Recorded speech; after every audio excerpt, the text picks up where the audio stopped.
Well, welcome to this second video about trig graphs. So in this video we're going to have a look at trying to do some transformations of the sine and cosine graphs. Once again, we're only going to focus on those two. So what I'm going to graph here is, for a start, the basic sine graph to use as a reference, and I haven't gone too high with the amplitude, or the y-axis I should say, and we can always change that a little bit later if we need to. So just to explain then what we're going to be attempting to do here. Okay, what we're going to have a look at is what happens if we were to put a few values with the sine or cosine functions. What happens if I put a number in the front of the sine function? And what happens if I put a number between the sine and the x variable? Or we could actually add a number to x and then multiply it by b, and then multiply the whole thing by a. What does that do? And what happens if we add a further number at the end here? So what we need to do is we need to know what the effect of these A, B, C and D are on our basic sine curve. Now what we're going to do for now, just ignore the phone there, we're going to have a look at, for a start, just having a look at what happens if I put a number in front of the sine function. So let's have a look at y equals, say, 2 sine x for a start. Now that's going to go up. Well, we'll see what it does.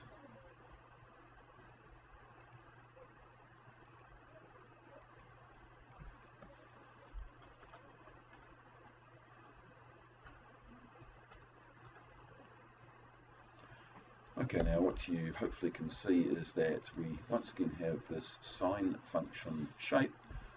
And let me just clear a bit of this out. Okay, so we have our sine curve here as a reference, same shape but taller. So what has changed and what stayed the same? Well, what we can see here is that the period, how many radians does it take before it repeats itself? Still 2 pi. Okay, from here to here, still 2 pi.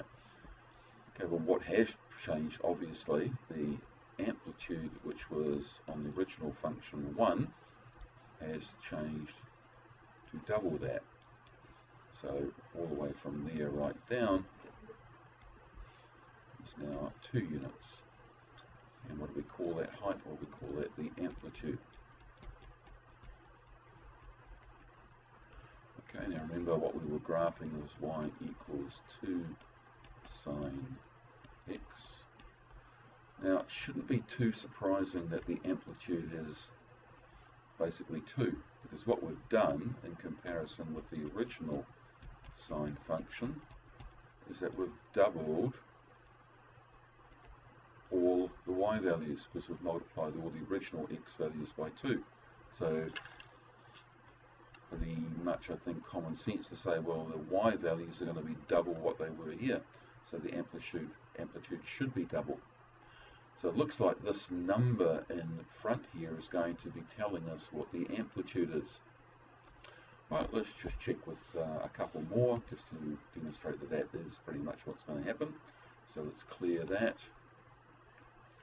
and I'm going to clear this, put that tool back. Clear everything here. Okay, let's go with still the sine function, but I want to change the height. So I'm going to control R, and I'm going to change the bottom to -5 and the top to 5.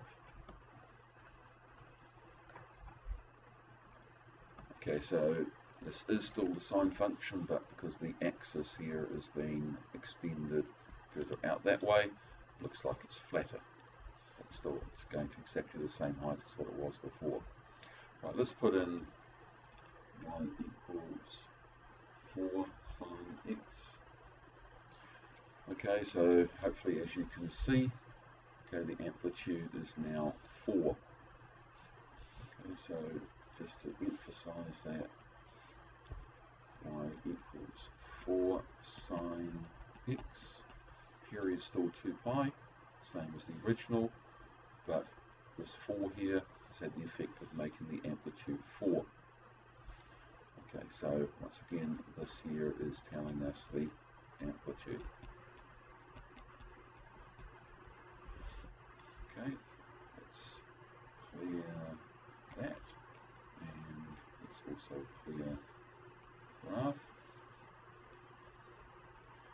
Right, let's go with y equals sine x again. And let's have a look at what happens if we put a negative number in front. Y equals, say, negative 3 sine x. If you just think about it before we graph it, what we're saying is that any y value, say for example this height here, well now we're multiplying that by negative 3. So when it was 1, it will now be down to negative 3. So it looks like this has now come down to here. So what's the effect going to be? Well, it's certainly changed the amplitude to a 3. That is true. But that negative had the effect of doing what's called a reflection. So a reflection is something that when you have a mirror line. So if I have a vertical mirror and I have a shape here and I reflect it in this mirror, then the reflection would be over here. Okay, so to describe a reflection, you need to know where the mirror line is. And let's just erase that. What we're saying here is that we have a mirror line along our x-axis. But not only has the graph been flipped over, so just to show you that, what happens if I just graphed y equals negative sine x. Okay, that's just now the sine graph that's been reflected in the x-axis. And when we had that y equals negative 3x,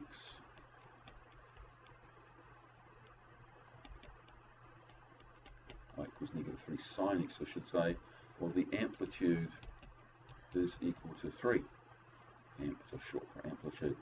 But the negative caused the whole graph to be reflected in the x-axis. Okay, alright, so let's have a look at a cosine function, and also need to look at what happens if this number here is fractional.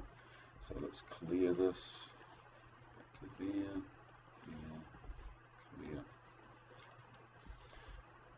Okay, so let's graph y equals cos x as a reference, and let's graph y equals 5 cos x.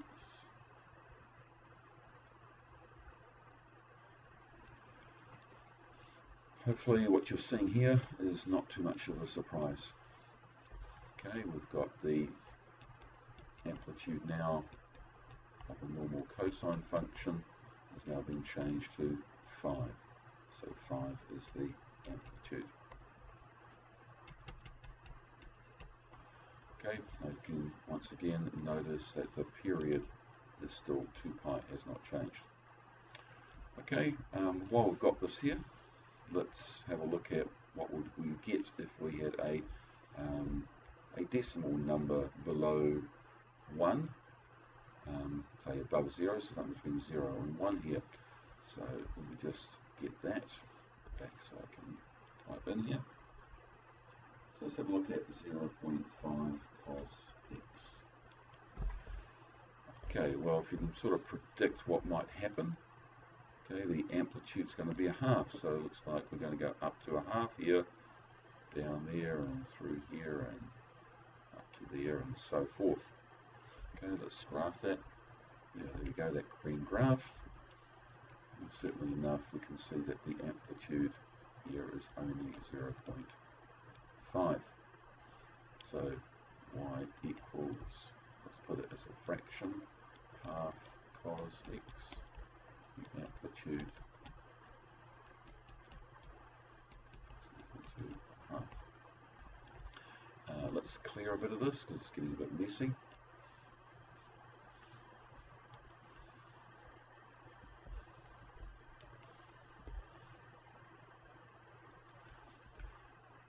Okay, let's put back our cosine.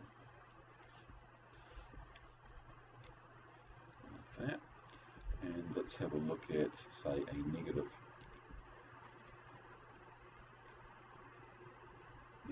Let's say, let's go 0.8 cos x.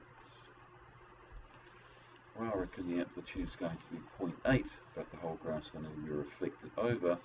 So if I were to say indicate point on the graph, I can be roughly there, up to about 0.8 here, there, down to negative 0.8 here, back to 0 there,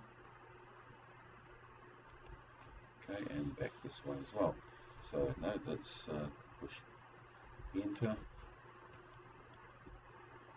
and see what we've got. Yes, and sure enough, okay, that pink line, we've got there the amplitude being 0.8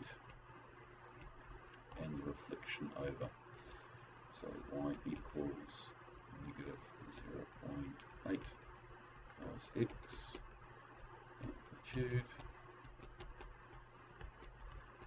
0.8. Notice no negative there, it's the distance, and we have a reflection in the x-axis to get the line coming down here. Okay, so that's one of the transformations, and we'll have a look at a further transformation where we put a number in between the cosine or sine and the x in the next video.